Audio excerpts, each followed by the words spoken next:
They said she married for love. The truth? Her father sold her name for a saddle. What comes next will break you. The courthouse clock chimed 7 when Mercy Caldwell stepped onto the depot platform, her father's hat box clutched tight against her ribs. Frost glazed the boards under her boots, and her breath rose like little ghosts. $17 in her pocket, just enough for passage west, and one hot meal. The hat box held the rest of her life. Her mother's ring, 2 letters of character, and the marriage certificate signed yesterday. Thomas Garrett met her when the stage rattled in, tall and steady, grey eyes direct. He didn't press when she kept her distance, only said, "Supplies are loaded. A room's ready, when you're comfortable." His courtesy felt like a promise, more binding than the ink on the paper. By the time the stage reached Brennan Creek, she'd seen enough to know his steadiness wasn't for show. Townsfolk greeted him with quiet respect, and at the ranch a woman named Elena welcomed her with coffee and warm biscuits. The house was clean, flowers waiting on the table, a small room prepared for her alone. Mercy set the hat box on the bed, still guarding the last pieces of her old life, and told herself she was ready to learn the new one. The house's interior surprised her with its orderliness, clean floors, sturdy furniture, and windows that let in generous light. Thomas had clearly prepared for her arrival. Fresh flowers on the kitchen table, extra blankets folded at the foot of a narrow bed in what was obviously meant to be her private room. "The cattle keep me busy most days," Thomas explained, setting her carpet bag beside the bedroom door. "But I'm usually back by supper. Elena comes 3 days a week, Mondays, Wednesdays, and Fridays." Mercy nodded, calculating the rhythm of her new life. "What would you like me to do?" The question seemed to catch him off guard. "Do? I'm not here as decoration," she said, more sharply than intended. "I can work." Thomas glanced at Elena, who was bustling around the kitchen with practiced efficiency. "Well, there's the garden come spring. And the books could use attention. I'm better with cattle than numbers. I kept the accounts at Morrison's Mercantile for 2 years, Mercy said. "I know figures. That'd be helpful." He retrieved his hat from the table. "I should check on the stock. Elena will show you around, help you get settled." After he left, Elena poured coffee and sat across from Mercy at the kitchen table. "He's nervous," she said matter-of-factly.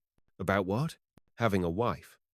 Never been married before, and he's set in his ways." Elena stirred honey into her coffee. "But he's a good man.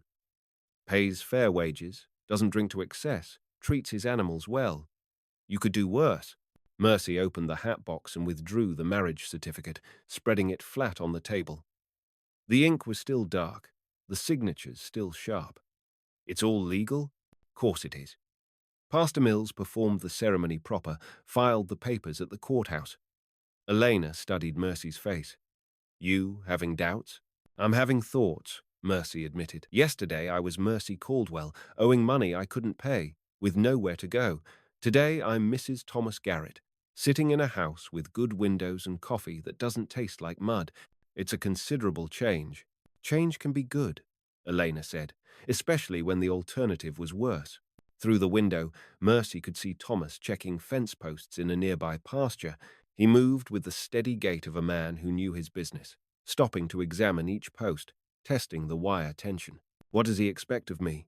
Mercy asked. Elena refilled their cups. "Companionship, I'd guess. House feels different with just one person rattling around in it. And maybe," she paused diplomatically, "maybe a family, eventually. But he's not the pushing kind." Mercy touched her mother's ring through the fabric of her coat pocket. A family required more than legal documents and good intentions. It required trust, affection, the kind of closeness that couldn't be purchased for $17. "Show me the books," she said. Elena led her to a small room off the main parlor that served as Thomas's office. Ledgers lined one shelf, and a desk held neat stacks of receipts and correspondence. Mercy opened the most recent ledger and found columns of income and expenses written in Thomas's careful hand. The numbers told a story of modest prosperity: cattle sales to the railroad, hay sold to neighboring ranches, breeding fees for his prize bull. His expenses were equally methodical: feed, veterinary costs, equipment repairs, wages for seasonal help. He's careful with money, Mercy observed. Has to be. Ranching's feast or famine, and he survived 2 hard winters and a drought. Mercy ran her finger down a column of figures, noting a discrepancy. This entry, $37 for supplies but no itemization. Elena leaned over her shoulder. That'd be from last month. He bought things for your arrival. New linens, extra food stores, that mirror in your room. The thoughtfulness of it struck her unexpectedly. While she'd been signing marriage papers out of necessity, he'd been preparing a place for her with genuine care. At noon, Thomas returned for dinner. Elena had prepared roast chicken and root vegetables, and they ate with the kind of polite conversation typical of new acquaintances. He asked about her journey, her impressions of the ranch. She inquired about his cattle, the local weather patterns. I looked at your ledgers, Mercy said as Elena cleared the plates. The bookkeeping is precise, but you might benefit from more detailed categorization. Thomas leaned back in his chair. How so? Separate accounts for different types of expenses. Feed costs, equipment, labor. It would help you see patterns. Identify areas where you might save money or need to invest more. That sounds useful, he said.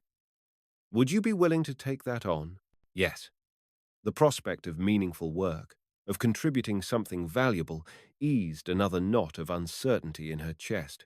After dinner, Thomas returned to his cattle, and Elena departed for her own home. Mercy found herself alone in the house for the first time, free to explore without feeling watched. The parlor held a small library, practical volumes on cattle ranching and veterinary medicine, plus a few novels and a volume of poetry. Thomas's bedroom door stood open, revealing a simple space with military neat organization. Her own room adjoined the parlor, with its narrow bed and the mirror Elena had mentioned. Mercy unpacked her few belongings, placing her mother's ring in a small dish on the dresser and arranging her letters of character beside the mirror. The hatbox she set on the floor beside the bed, within easy reach. As afternoon shadows lengthened, she began reorganizing Thomas's office, creating new categories in his ledger system and sorting receipts by type. The work felt familiar, comforting in its logic and order.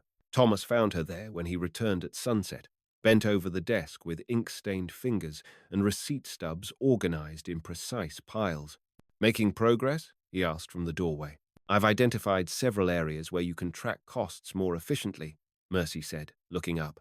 And you're spending more on hay than you need to. Johnson's ranch is selling at 12 cents per bale. You've been paying 15 at the co-op. Thomas stepped into the room, studying her work. How did you learn Johnson's prices? I asked Elena. She knows all the local suppliers.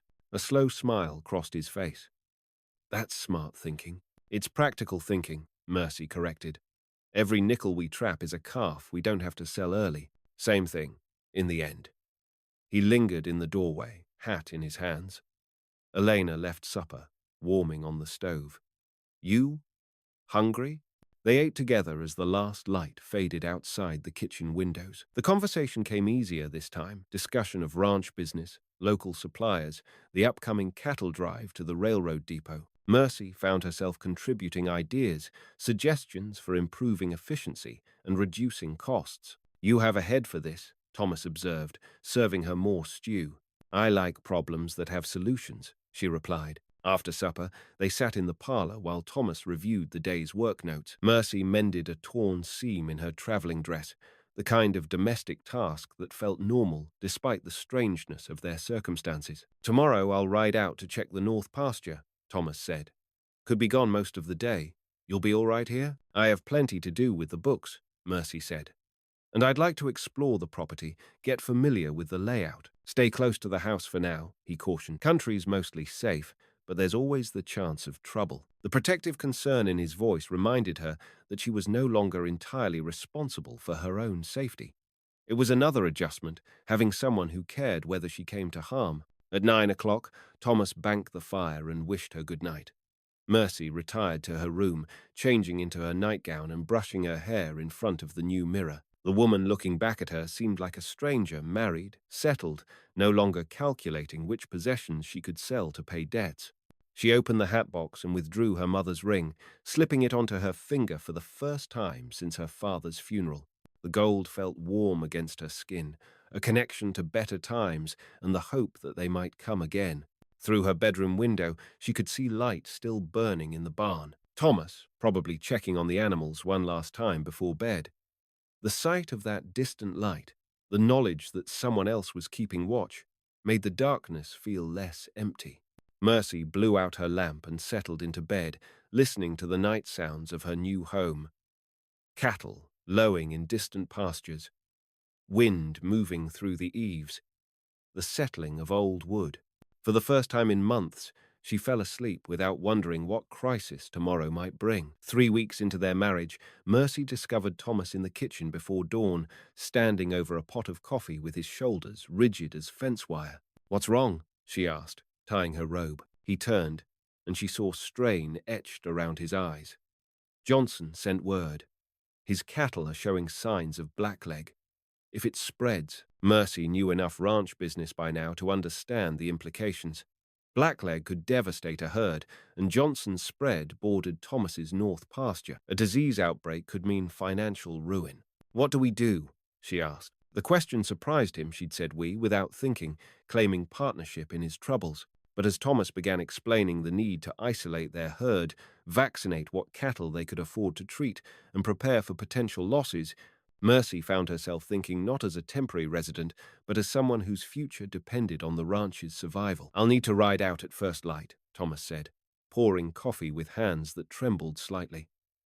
"Check every animal. Look for any signs of infection. How can I help?" Thomas paused, cup halfway to his lips. "It's dangerous work. Sick cattle can be unpredictable. I didn't ask if it was dangerous. I asked how I could help." Something shifted in his expression, recognition, perhaps, or respect. "Can you handle a horse?" "I can learn." By sunrise, Thomas had saddled a gentle mare named Belle and was teaching Mercy the basics of mounted cattle inspection. She proved a quick student, though her muscles protested the unaccustomed activity. They rode to the north pasture together, where 43 head of cattle grazed in morning mist. Thomas showed her what to look for: limping that might indicate leg swelling, animals standing apart from the herd, signs of labored breathing. At midday, they stopped to rest in the shade of a cottonwood tree, sharing water and the cold biscuits Elena had packed. Thomas leaned against the tree trunk, hat pushed back, studying Mercy with something approaching wonder. "What?" she asked. "Most women wouldn't choose to spend their honeymoon doctoring cattle," he said. "Most women didn't marry strangers for practical reasons," Mercy replied. Then, more softly, "But we're not strangers anymore, are we?" Thomas considered this. I don't suppose we are." He reached into his saddlebag and withdrew a small wooden box. "I meant to give this to you on our wedding day, but things moved so fast." Inside the box was a silver ring, simple but well made, sized to fit her finger. Not expensive, but chosen with care. "It's not much," Thomas said. "But I thought, if you're going to be Mrs. Garrett, you should have a ring that says so." Mercy slipped off her mother's gold band and placed it carefully in her coat pocket, then allowed Thomas to slide the silver ring onto her finger. The metal was warm from his hands, and the fit was perfect. "How did you know my size?" "Elena helped," he admitted. "She's good at noticing details." Mercy studied the ring, turning her hand to catch the light. It wasn't a declaration of love, but it was a declaration of commitment, his willingness to claim her publicly as his wife, to give her a place and a name that couldn't be taken away. "Thank you," she said. They returned to work, checking the rest of the herd and treating 3 more animals that showed early symptoms. By evening, they'd identified 7 potentially infected cattle and established a quarantine protocol that might prevent the disease from spreading. "I can see that," Elena said, and there was approval in her voice. Over the following days, as they monitored the quarantined cattle and watched for new infections, Mercy began to understand what Thomas had meant about looking after things. It wasn't just the animals, it was the whole operation, the careful balance of resources and risks that kept a ranch viable. She also began to understand something about herself. At supper, they discussed strategies for protecting their remaining stock, sharing ideas and building plans like true partners. When Elena arrived the next day, she found them bent over the kitchen table with veterinary manuals and supply catalogs, working out costs for vaccines and treatments. "You two look like you've been through a war," Elena observed, noting their wind-burned faces and dusty clothes. "Fighting Blackleg," Thomas explained. "Mercy's been a tremendous help after the Blackleg scare, after everything. This marriage, the ranch, what we're building here." He turned to face her. "I want you to know, whatever happens, you have a place here. Not because of any legal papers, but because you've earned it." Mercy touched the silver ring on her finger. "What if I want more than just a place?" "What do you mean?" She chose her words carefully. "What if I want a real marriage? Not just partnership in ranch business, but everything a marriage can be?" Thomas was quiet for a long moment, watching the last light fade from the sky. "Are you sure? Because once we cross that line, there's no going back to separate rooms and polite conversation." "I'm sure," Mercy said, and realized she meant it completely. That night, for the first time, Thomas knocked softly on her bedroom door. When she opened it, he stood in the hallway with uncertain eyes and gentle hands, waiting for her permission to enter the life they could build together. The Blackleg outbreak passed without devastating their herd, but it left Thomas and Mercy with a clearer understanding of how quickly prosperity could turn to ruin. They'd lost 5 head of cattle manageable, but enough to tighten their margins for the coming year. "We need to diversify," Mercy said one morning in early December, reviewing their revised financial projections. "Cattle alone leaves us too vulnerable to disease, weather, market fluctuations." Thomas looked up from his coffee. "What do you suggest?" "Horses. The military contracts for cavalry mounts are steady money, and we have good grazing.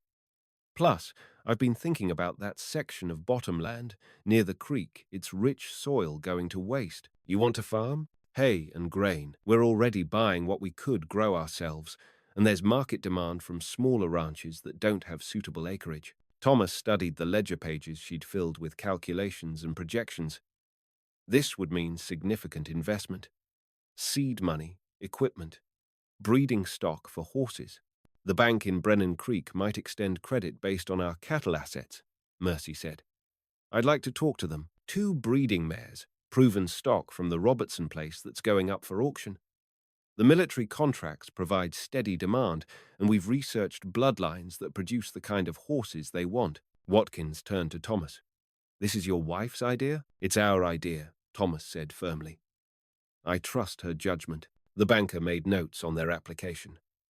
"I can approve a $1,000 loan secured against your cattle and ranch property. Interest at 8% annually, payable over 5 years." They shook hands on the deal, and Mercy felt the weight of new responsibility settle on her shoulders. They were betting their future on her analysis, her projections, her belief that they could make the ranch more than just sustainable. On the ride home, Thomas was quieter than usual. Finally, Mercy asked what he was thinking. "A year ago, I was a bachelor cattleman with modest goals and simple problems," he said. "Now I'm married to a woman who wants to revolutionize the operation and taking on debt that could cost us everything." Having second thoughts? Thomas glanced at her, and his expression softened. "Number. Surprised thoughts. Maybe. I expected a quiet partner who'd keep house and help with the books. Instead, I got someone with bigger ambitions than my own. Is that a problem?" "It's an opportunity," he said. "If we can pull it off." They spent the winter planning their expansion, studying horse bloodlines and crop rotation schedules. Mercy corresponded with agricultural extension agents and horse breeders, gathering information and building networks of suppliers and buyers. In January, they attended the Robertson estate auction, competing with other ranchers for the breeding stock Mercy had identified. The bidding was aggressive, but they came away with 2 mares and a young stallion, the foundation of their horse breeding program. $3,000, Thomas muttered, as they loaded their new animals for transport home. "For 3 horses." "For 3 investment opportunities," Mercy corrected. "Bell Star has already produced 2 foals that sold for cavalry contracts. Juniper's bloodline traces back to horses that served in the cavalry during the Indian campaigns. And Thunder," she gestured toward the black stallion, "he's going to sire horses that will make our reputation." Back at the ranch, they converted an unused barn section into proper breeding facilities and began the careful work of developing their horse program. It was labor-intensive and technically demanding, requiring knowledge of genetics, nutrition, and animal behavior that neither of them fully possessed. "We need help." Thomas admitted after a particularly difficult foaling that nearly cost them both mare and foal. I know someone, Elena said when they discussed the problem over dinner. My nephew Roberto worked for the cavalry horse program at Fort Collins before he came west. He knows bloodlines, training, everything you need to know. Roberto Sanchez arrived in February, a quiet man with skilled hands and an intuitive understanding of horses. Under his guidance, their breeding program began to show promise, but the additional salary strained their budget further. We're spending money faster than we're making it, Mercy observed, reviewing their March accounts. The loan payments, Roberto's wages, feed costs for the additional animals we need income now, not 2 years from now when the foals are ready to sell. The cattle sales won't come until spring, Thomas said, and those won't be enough to cover our new expenses. Mercy studied their situation, looking for opportunities they'd missed. What about the hay operation? We've got that bottom land prepared, and there's early demand from ranches that lost winter feed to the hard freeze. Plant hay in March? Plant oats. Fast-growing, good cattle feed, and we can get 2 crops before winter if we manage it right. It was a gamble. Early planting risked late frost damage, and oats required different handling than hay. But with Roberto's help, they prepared the fields and seeded 40 acres of bottomland with the hardiest oat varieties they could find. The work was exhausting. Thomas and Roberto handled the heavy field preparation, while Mercy managed logistics, seed procurement, equipment rental, coordination with potential buyers. Elena pitched in when she could, bringing meals to the fields and helping with the horses when the men were busy with crops. In April, their efforts began paying off. The oat crop emerged strong and green, and their first horsefoal, Bell Star's colt, showed the quality bloodlines that would command premium prices. Military contractors began expressing interest in their breeding program, and local ranchers placed advance orders for oat hay. But success brought new challenges. Mercy found herself managing a complex operation that required constant attention to markets, weather, animal health, and financial planning. The responsibility was exhilarating but overwhelming. Sometimes I wonder if we took on too much, she confided to Thomas one evening as they reviewed crop reports and breeding schedules. Having doubts? Having fears, she admitted. What if we can't make the loan payments? What if the crops fail or the horses don't sell? What if I've led us into something we can't handle? Thomas set down his papers and moved to her chair, placing his hands on her shoulders. Remember what you told me about problems having solutions? This feels like too many problems with too few solutions. Then we solve them one at a time, he said. Together. The word together had taken on deeper meaning over the months of their marriage. They'd moved beyond the careful politeness of strangers to genuine partnership, in bed and out of it, in planning and in crisis management. Mercy had found something she'd never expected, a relationship based on mutual respect, shared goals, and growing affection that felt more solid than romantic fantasy. In May, disaster struck. A late spring storm brought hail that devastated half their oat crop just weeks before harvest. Standing in the battered field, watching months of work reduced to broken stems and scattered grain, Mercy felt the weight of failure crushing her chest. How much can we salvage? She asked Roberto. He walked through the damaged areas, assessing. Maybe 40% of what we planted. The rest is total loss. Thomas surveyed the destruction with the stoic expression of a man accustomed to setbacks. Insurance? Covers basic seed costs, nothing more, Mercy said. We'll lose most of our investment, and we still have loan payments due. That evening, they sat at the kitchen table with their ledgers spread before them, calculating the impact of the crop loss. No matter how Mercy arranged the numbers, they came up short, not enough income to cover expenses and debt service. We could sell some cattle, Thomas suggested. Not at spring prices. We'd take a loss that would make our situation worse. The horses? Too early. The foals aren't old enough, and selling the breeding stock would eliminate our long-term strategy. They worked until midnight, exploring options and contingencies, but the mathematics remained stubborn. They needed either more income or more time, preferably both. There is one possibility, Mercy said finally. My father's property in Millerville. It's been tied up in probate, but the court case should settle soon. If I can sell it. How much? Maybe 2,000, if I'm lucky. Enough to buy us time and cover the immediate shortfall. Thomas reached across the table and took her hand. That money should be yours, not tied up in ranch debt. The ranch is mine now, Mercy said. Our debts are my debts. Our success is my success. We're in this together, remember? The next morning, Mercy wrote letters to the probate attorney and began preparations for a trip to Millerville. It would mean leaving Thomas to manage the ranch alone during their busiest season, but they had few alternatives. As she packed her traveling bag, Mercy reflected on how much had changed since she'd first made this journey as a desperate woman with no options. Now she was returning as a married woman with stakes in a growing operation, fighting to preserve something she'd helped build rather than running from something she'd lost. The hatbox sat on her dresser, mostly empty now, her mother's ring relocated to her jewelry drawer, the marriage certificate filed with their other important papers. But she tucked the letters of character back inside, along with recent correspondence about their horse breeding program, evidence of who she'd been and who she was becoming. Thomas drove her to the depot, and they stood on the platform waiting for the eastbound stage, both aware that this separation represented a crucial test of what they'd built together. Don't take any unnecessary risks, Thomas said. If the property sale falls through, we'll find another way. There has to be another way, Mercy agreed. Because I'm not losing this. Not the ranch. Not what we've built. Not us. The stage arrived, and Thomas helped her aboard, his kiss goodbye carrying months of shared effort and mutual investment in their future.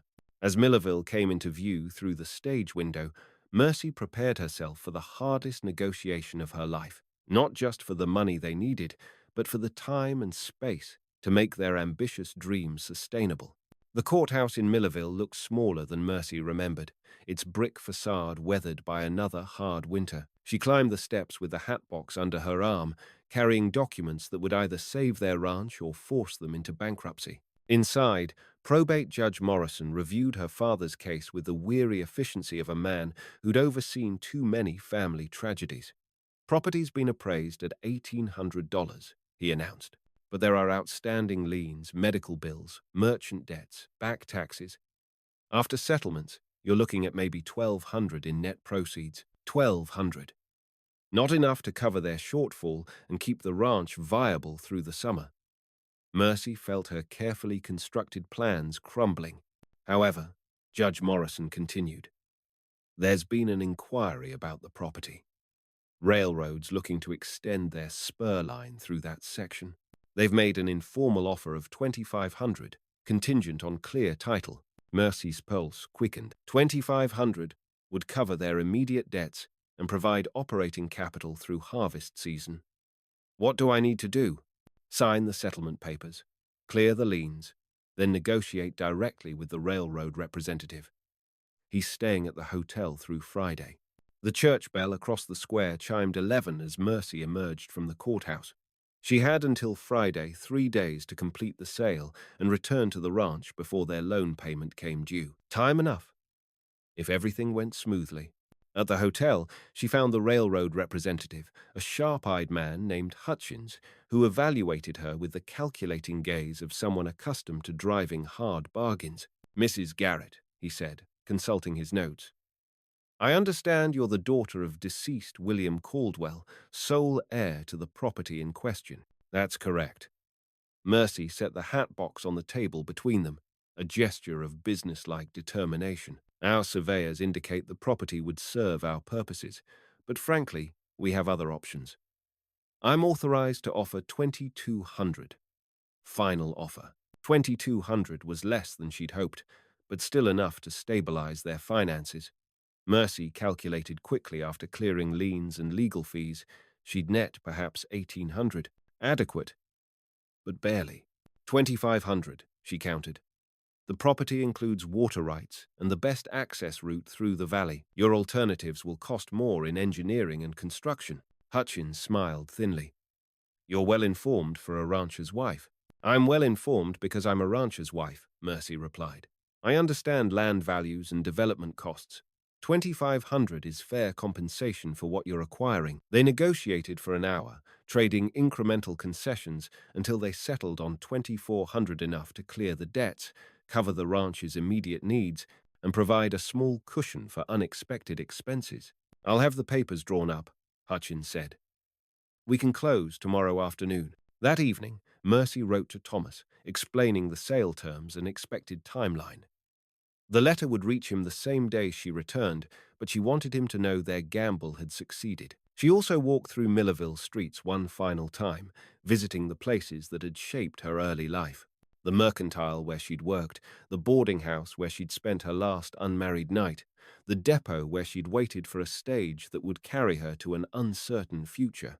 Now that future felt solid, grounded in shared work and mutual respect. Thomas would be checking the oat harvest, Roberto would be training their youngest foals, Elena would be managing the household with her characteristic efficiency. Mercy was no longer fleeing from failure, she was returning to success she'd helped create. The property closing proceeded smoothly. By Thursday afternoon, Mercy held a bank draft for $1,827, enough money to secure their ranch operation and fund the next phase of their expansion plans. The westbound stage left Friday morning. As Millerville disappeared behind her, Mercy opened the hat box and withdrew her mother's wedding ring, slipping it onto her right hand alongside the silver band Thomas had given her. Past and present, connected by commitment and hope. The stage reached Brennan Creek at midday, where she found Thomas waiting with the wagon, his face tense with worry, until he saw her step down safely. "How did it go?" he asked, helping her aboard. Mercy handed him the bank draft. "Better than expected." The railroad wanted the property for a spur line extension. Thomas examined the draft, and she watched relief wash over his features.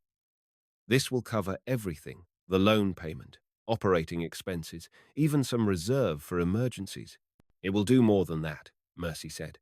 "It will give us time to prove our horse breeding program and establish the hay operation.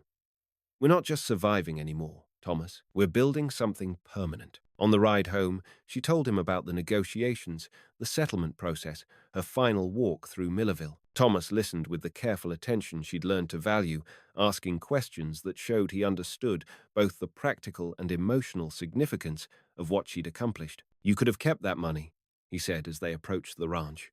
"Started over somewhere else, independent." "Independent of what?" "This is my home now. These are my debts, my investments, my future." She gestured toward the fields where their oat crop was nearing harvest readiness. "I chose this life, Thomas. All of it." The ranch looked prosperous in the afternoon. Light cattle grazing on green pastures, horses moving with trained precision in the practice corral, buildings maintained and purposeful. Roberto emerged from the barn to wave them in, and Elena appeared on the porch, wiping her hands on her apron in the familiar gesture of someone interrupting work to welcome family home. That evening, they sat on the porch reviewing the updated financial projections that Mercy's property sale had made possible. The numbers told a story of stability, achieved through partnership, risk-taking tempered by careful planning, success built on mutual trust and shared effort. "What's next?" Thomas asked, setting aside the ledgers. "Next, we harvest the oats, train the foals, and plan for next year's expansion." Mercy leaned against his shoulder, watching stars emerge in the darkening sky. "Next, we keep building what we started." The church bell in Brennan Creek chimed 9 times, carried on the evening wind. Time for another day to end, another night to begin, another chapter in the ongoing story of their carefully constructed life. Thomas's arm tightened around her shoulders. "No regrets?" Mercy thought about the $17 that had brought her here, the marriage certificate that had changed her name, the months of work that had transformed her from desperate refugee to genuine partner in a thriving operation. "No regrets," she said. "Only gratitude." Above them, the first stars appeared over the mountains, points of light in the vast western sky that no longer seemed empty but full of possibility. 1 year later, Mercy stood in the same depot where she'd first arrived as Thomas's mail-order bride, but now she carried a leather satchel instead of a battered hat box, and her destination was the bank rather than an uncertain future. The horse breeding program had exceeded all projections. 3 cavalry contracts, 2 breeding agreements with neighboring ranches, and a waiting list for their next year's foals. The diversified farming operation had proven equally successful, their hay commanded premium prices, and the oat crops had established them as reliable suppliers to the regional market. Mrs. Garrett, Harold Watkins greeted her with the respectful enthusiasm reserved for valued customers. "I trust this visit brings good news? The best kind," Mercy replied, placing a check on his desk. "Final payment on our loan. 18 months early." Watkins examined the check with satisfaction. "Remarkable achievement. When you first came to me with that expansion plan, I had my doubts. But you took the risk," Mercy observed. "That made all the difference." Walking back to the depot, she reflected on the transformation a single year had brought. The desperate woman who'd sold herself for the price of a saddle had become a respected businesswoman whose opinions carried weight in agricultural circles. The marriage of convenience had evolved into genuine partnership based on mutual respect, shared goals, and deepening affection. The westbound stage carried her home through familiar countryside. She'd made this journey dozens of times now, but today felt different. Not the completion of business, but the celebration of permanence achieved. Thomas met her at the ranch gate, mounted on Thunder, their prize stallion now fully trained and commanding stud fees that justified every dollar of their initial investment. "How did it go?" he asked, riding alongside the wagon. "Paid in full," Mercy announced. "We're debt-free with money in the bank and contracts for next year already signed." That evening, they walked through their property as the sun set over the mountains. The original cattle operation remained the foundation of their success, but it was now part of a diversified enterprise that included horse breeding, crop farming, and a growing reputation for agricultural innovation. "Remember when you said I had a head for this business?" Mercy asked as they checked the horses in the evening pasture. "I remember thinking you were trouble," Thomas replied with a smile.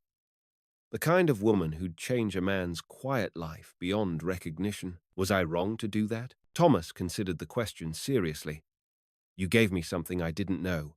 I wanted a true partner, someone who shared the work and the risks and the rewards. I thought I was buying companionship for the price of a saddle. Instead, I got a business partner, a lover, and a friend." They paused at the fence where Belle Starr grazed with her yearling colt, both animals representing the successful breeding program that had secured their future. In the distance, Roberto was securing the barn for the night, and Elena's lamp glowed in the kitchen window where she was preparing tomorrow's bread. "What comes next?" Mercy asked. "Whatever we decide," Thomas said. "Together." The hat box sat in their bedroom closet now, repurposed to hold important documents, deeds, contracts, certificates that recorded their achievements. But Mercy sometimes opened it just to touch the marriage certificate that had started everything, remembering the desperate courage that had brought her here and the patient work that had transformed necessity into choice. They'd sold her for a saddle, but she'd paid with determination and built something that couldn't be bought or sold, a life earned through partnership, sustained by trust, and enriched by the daily choice to keep building something worth keeping. If something in this story touched you, linger with us. We'll handle the rest.